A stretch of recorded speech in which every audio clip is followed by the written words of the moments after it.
how you process that and what you make of it, how you're going to use that, how you're going to process unpleasant or hurting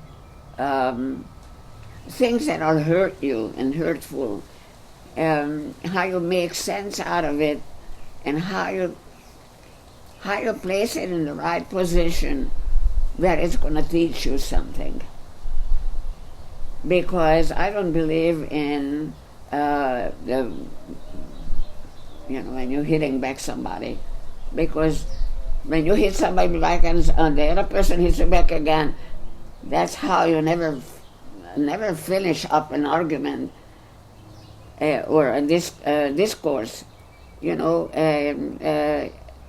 It's not about winning and losing. Mm-hmm. It's about what's right and what's wrong. Amen. I'm 100% with that message. I don't want to be a winner. I'm a winner only when I fight the wrong things inside of me, when I recognize that I'm at fault, that I do not claim that it's because of somebody else. I have to be responsible for my own actions and not to pass it on to somebody else. Because when you are aware of your wrongdoings, you can correct it. And you own it. And you own it. When you own your own experience, own your own behavior, you look in the mirror and say, okay, that wasn't right.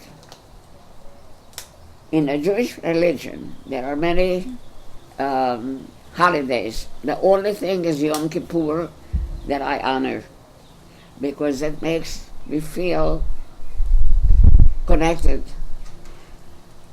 I never know when I hurt somebody. I never know when I do wrong. But that's the time when I come clear with God. I admit, I look in the mirror and I say, I did certain things that I don't approve of. And then I correct them. And if I hurt somebody, I have them, if I'm able to, I go to the person and I tell them that I'm sorry. Yom Kippur is the only holiday that I keep. So what is Yom Kippur? Yom Kippur is the Day of Atonement. The other holidays are memories of historical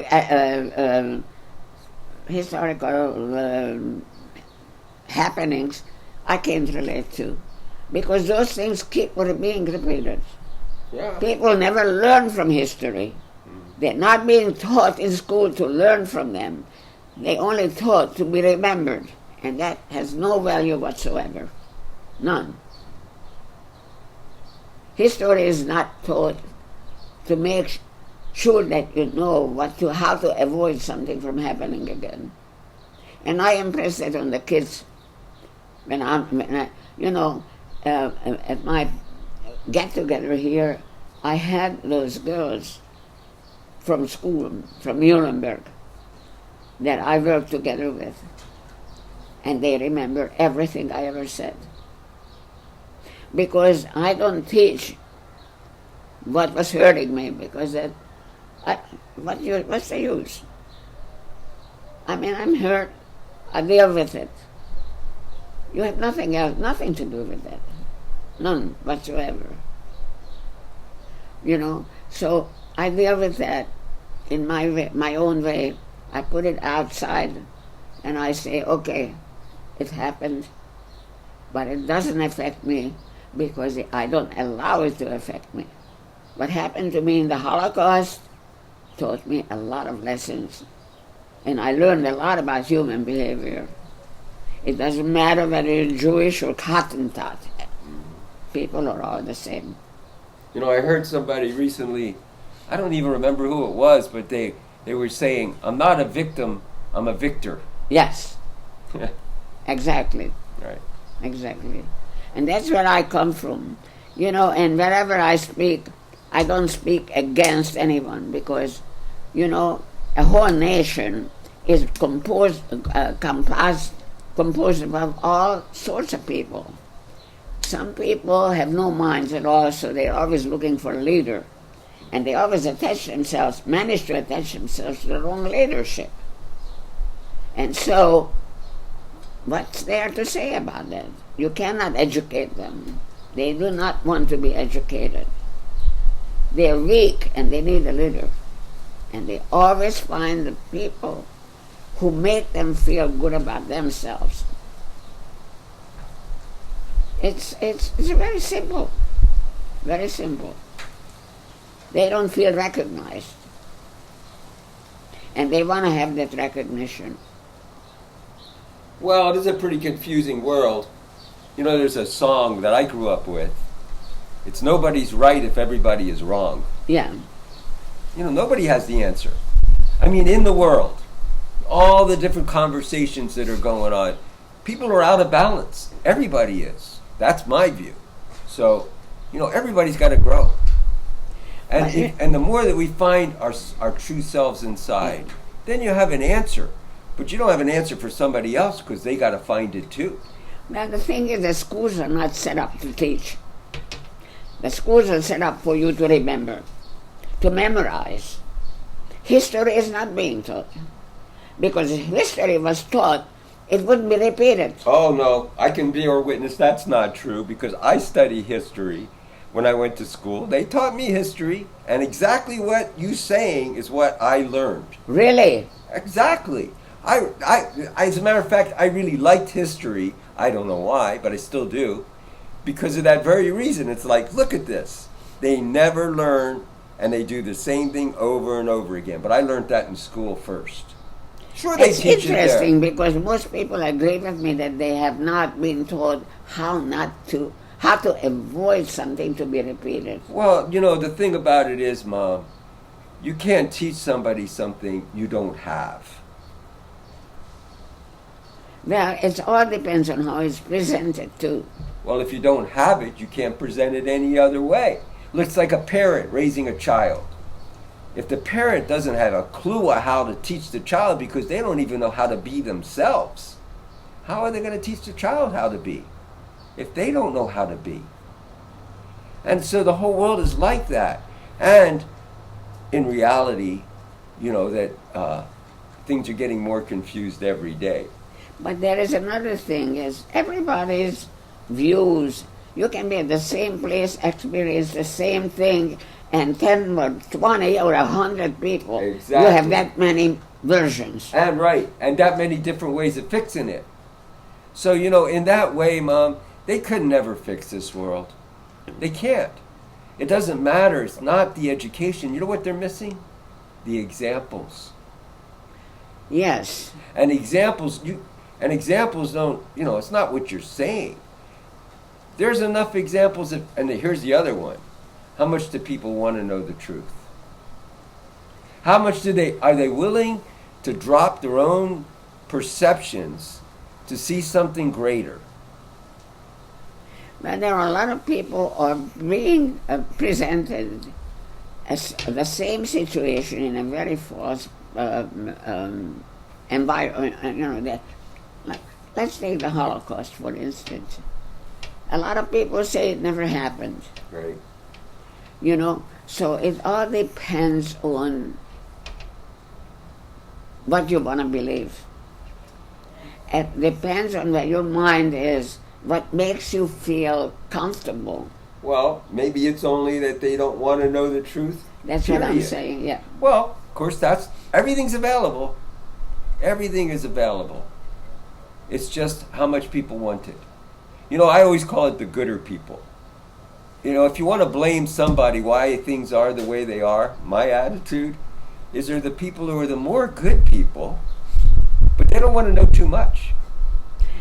I was very fortunate because I've come across with a lot of people who were really interested in an honest description of experiencing, not because I feel that I was a victim.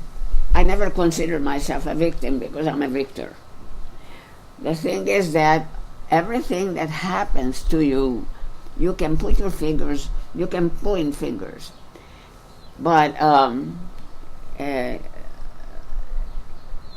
life is a lesson, and it's something that you're being given good and bad experiences, and if you're going to feel that the bad experience have been directed at you because it's a punishment, that's the wrong way to look at it.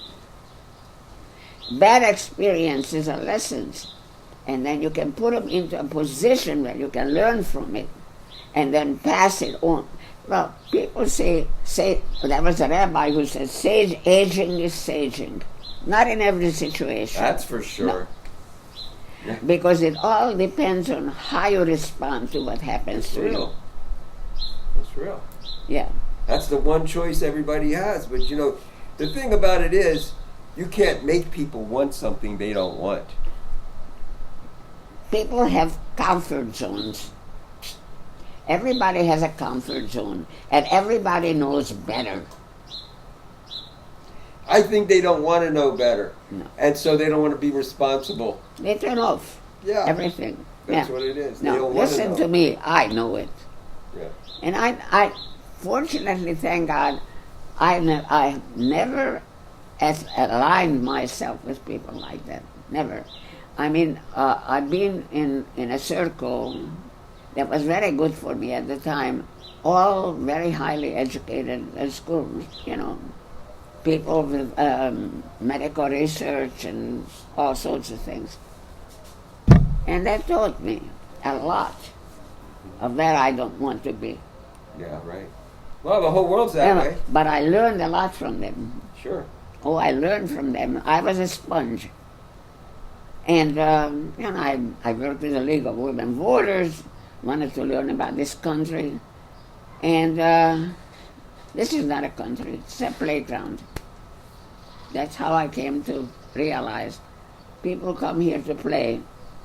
People come here to get money, to work for having things, not to giving things. Yeah, it's a playground, and that's what it really promised. Hollywood and all the other things that are presented. Oh my goodness, what a life, you know. And the people assembled here. And now look at it. You know, one thing I'd like to know, Mom, if you were to pick the most joyful thing in your life, the thing that brings you the most joy to think about, what would that be? What was Bradbury? Yeah. My children. I had a feeling you'd say that. Oh, my. Well, good for you. I remember when you were born.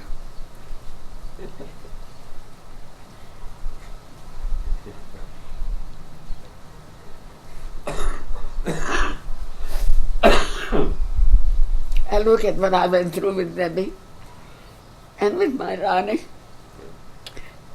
Ronnie was attached to me every time when he felt comfortable with me. He always came. He was always with me. He couldn't handle life. He couldn't handle it.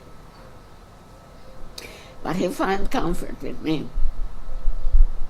And then I remember when you and I, as you were growing up, how much we were talking all the time. Sometimes we stayed up overnight into the morning talking. I never forget those things. Yeah. Yeah. No, my children, I always wanted to have you. And now I have gone through a lot with Debbie. She was angry. She was but she never left me. Every time there was a crisis, it was Debbie who helped me. She always knew my needs. When I was upset, she would always come and say, "Get your jacket, put it on," and we went up to Fairmount Park, walking, because the only place I always felt relaxed and comfortable was in nature. I love camping. Out in nature, surrounded. That's where God is, not in a building. Well, I think he's everywhere. You can't get away from him. But that's where I find it. Yeah, well, sometimes That's where it's I easier. can commune. It's easier to be away from all the Yeah. stuff. But if you really know he's inside of you, then he's everywhere. I can't commune with God in a church or a synagogue. No, I just can't do it. I Well, don't have the feeling. Yeah. I have to be outside. Then I feel it because I look at all nature. I don't have it. I don't have the roof around me. Well, a lot of people feel like that. Yeah, I mean, me, yeah. being in nature is definitely healing. And being away from all the noise is definitely healing. Nature is the only healer for me. Yeah, well, it's healing in a physical, mental sense. Yeah, but then I was very fortunate because I always ended up with people of like minds or people who were willing to listen, not willing to listen, ask me to talk to them. Ask me. I don't open up unless people want me to talk. And I was given the opportunity to address different groups, grown-ups as well as children. I spoke to many. I was taken around and people were, oh, my God, we didn't hear anybody speaking like that about the Holocaust. I don't talk about the pain. I don't like not about the losses. And when kids were asking me about what it was like inside, I said, you don't want to know it. I don't want them to have this horrible imagination. I want them to understand that it shouldn't happen. Well, that's and a big how one. they can participate Right, in not having it happening to anybody. right, To anybody. right. And it hurts me to see that these people who were underground have gotten a leader again to come and Don't go into surface. politics. You're better off not going there. Yeah, they're always looking for a leader. Well, the thing is, leaders can't do anything that people aren't already doing. And the manipulation, the people who really run everything, they know how everybody is. You know how they run everybody? Fear and selfishness. And they've been doing it all along. It's not just one leader. No. No, people have been following that. You know what? And you know what I think? This is the way I look at it, is that the leaders only represent the people. It's not the other way around. They cannot lead if the people didn't want that, or have a lesson to learn in that. Otherwise, they don't have any power. But you know what my take on this particular situation, what we're going through right now, people feel there is a certain segment of society everywhere, no matter where you go, that feel left out and not recognized, and they're coming out from their hiding places. They Yeah. want to be recognized, and they need a leader. The thing about what I see, Mom, because I talk to a lot of people, and I'm pretty open to listen to people that have points of view Well, then politically that are very different than how I would look at things. Not that I'm politically involved at all. I don't vote. I don't believe in it. But what's been a big surprise to me is to see so many good-hearted people going away you wouldn't think. But then I also see the way you might think, there's a lot of people that aren't good-hearted that are running in the other way. So it's all a deception to me. It's all an out-of-balance deception, and one side creates the other side. Because these two different sides look at each other as enemies because they're of fear and control. And from both sides they do that. But the one on this side doesn't think they're doing. This is the far out part. When you're on this side, you don't think you're doing it. And when you're on that side, now it is true, Mom, without a question, things get extreme. And when they get extreme, it becomes very obvious. But what I am against is competition. Well, yeah. Because competition breeds enemies Well, it's true. and makes people want to win, not on the basis of their best, Right. but they're willing to do all sorts of crazy things, like taking medications to enhance their, the How about the technologies in the world now? I mean, just technology. I mean, where's it going to go? The direction of the whole world, and that's everybody. You know, they're all adding people are the themselves. same everywhere. Right. So it doesn't matter which political arena they're in. No. They all want to have all this stuff. You doesn't have to be political. My father had he had a couple of different jokes. It comes in Hungarian, but I can't think of the English. Sometimes jokes. Two people are fighting, Yeah. and somebody says, "Well, how did it start?" Oh, I remember that one. He hit me back. Yeah. Who started it? Or meeting a guy, and he says, "Oh my God, how are you, Cohen? What are you doing with yourself?" These two guys meet on the street, and he said, "Oh, I'm so tired." "What are you tired of?" "I just got a new job. It's 10 floors up and 10 floors down and 5 floors up and 5 floors. Then, how long have you been doing? "I'm going to start tomorrow." Mom, I'm going to have to turn this off because if I don't, we're going to run out of battery right Okay. now.